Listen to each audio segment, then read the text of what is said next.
Bismillahirrahmanirrahiim. Assalaamu calaykum. Dadka caqliga badan waxay leeyihiin dabeecado iyo qaab nololeed gaar ah oo u fududeeya inay guulo wax ku ool ah ku gaaraan. Halkan waxaan kaga hadlaynaa 10 tilmaamo oo ay wadaagaan dadka caqliga badan si aad adigana ugu faa'iidaysato daawade.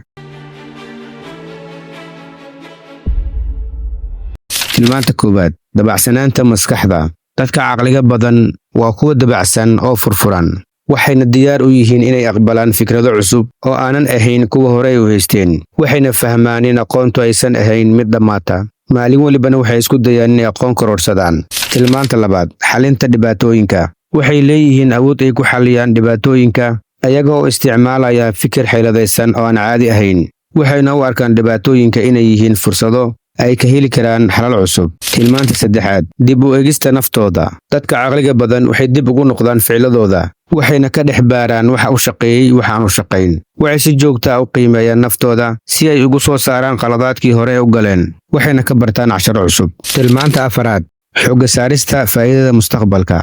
Waxay ka fogaadaan waxyaabaha sida degdegta ah faa'iido loogu sameeyo, laakiin riskigooda aad u badan yahay. Waxayna ka doorbidaan faa'iidooyinka mustaqbalka fog. Tusaale ahaan, waxay doorbidaan inay waqti geliyaan waxbarashada si ay mustaqbalka u helaan faa'iidooyin waara kuna dhisan cilmi. Tilmaanta shanaad, dareenka bini'aadanimada. Waxay si fiican u fahmi karaan dareenka dadka kale, waxayna leeyihiin awood ay ku muujiyaan damqasho iyo naxariis. Midani waxay u sahlaysaa inay xiriir wanaagsan la yeeshaan dadka kale. Tilmaanta lixaad, hufnaan. Dadka caqliga badan waxay leeyihiin hab shaqo oo hufan oo wax soo saar leh, waxayna si fiican u maareeyaan waqtigooda, waxayna jecel yihiin inay ku dadaalaan in shaqadooda ay ahaato mid tayo sare leh, dadkana ay mahadiyaan. Tilmaanta toddobaad, tartanka naftooda. Waxay had iyo jeer la tartamaan naftooda, iyagoo aan isbarbardhigaynin dadka kale. Waxay isku dayaan inay horumariyaan naftooda iyo xirfadooda si joogto ah. Tilmaanta siddeedaad, raadinta aqoonta. Waxay leeyihiin rabitaan xoog leh oo ay ku raadiyaan aqoon cusub, waxayna si joogto ah u aqriyaan buugaagta si ay u ballaariyaan aqoontooda.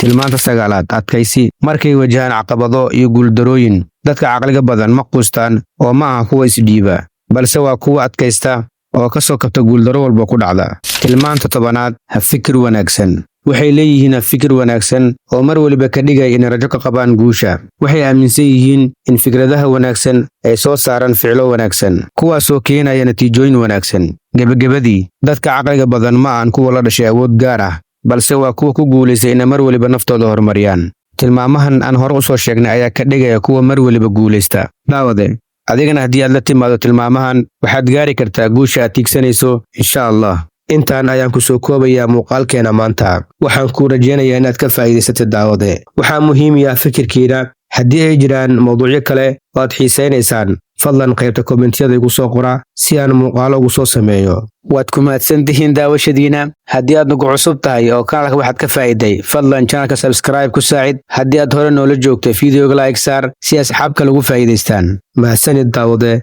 Ilaa iyo mar kale, nabadgelyo. Assalaamu calaykum.